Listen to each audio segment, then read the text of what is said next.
So Singapore's largest trading partners are, in fact, China and Hong Kong in that order. And of course, if you lump Hong Kong together with China, then China is by far the largest trading partner that Singapore has.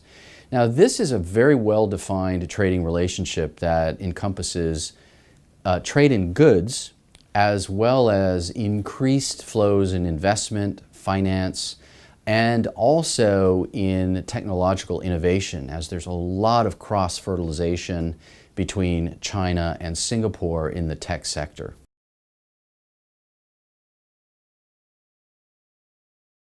The U.S.-China trade dispute is without doubt having an impact on Singapore's relationships with China as well as with other countries throughout the region.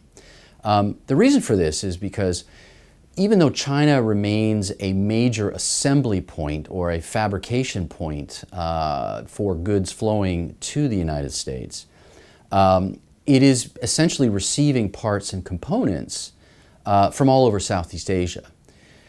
So again, as these tariffs begin to bite, the question then becomes, can some of this fabrication move from China to other locations throughout Southeast Asia?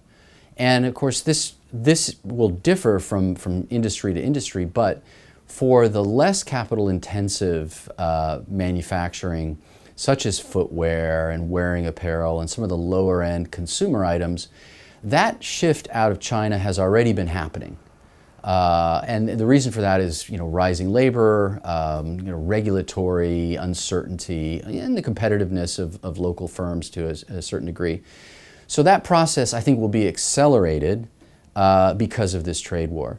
For the more capital-intensive industries, such as technology, automotive, areas that have a higher value add, I also think there will be a movement out of China also into other parts of Southeast Asia. And here I think Singapore presents a very interesting opportunity, particularly for tech firms, because it has emerged as such a cutting-edge center for innovation, research and development. I think Singapore also becomes very attractive because it has so many professional service firms here that are now, in fact, playing a very significant role in the scenario mapping and the planning around the shifting of value chains.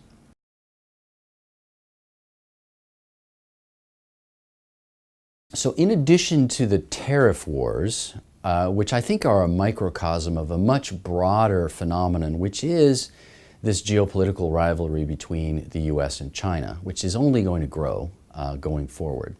So in addition to the tariffs, there's a likelihood of more sanctions, more export controls, more license requirements around so-called strategic goods, which will again impact the technology sector.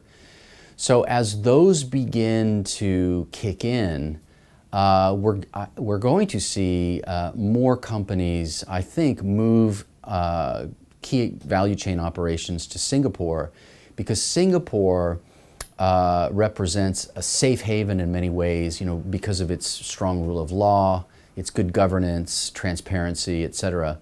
All of these things make for a good environment to ring fence a value chain around a technically sensitive, or even an industry that is prone to national security licensing requirements.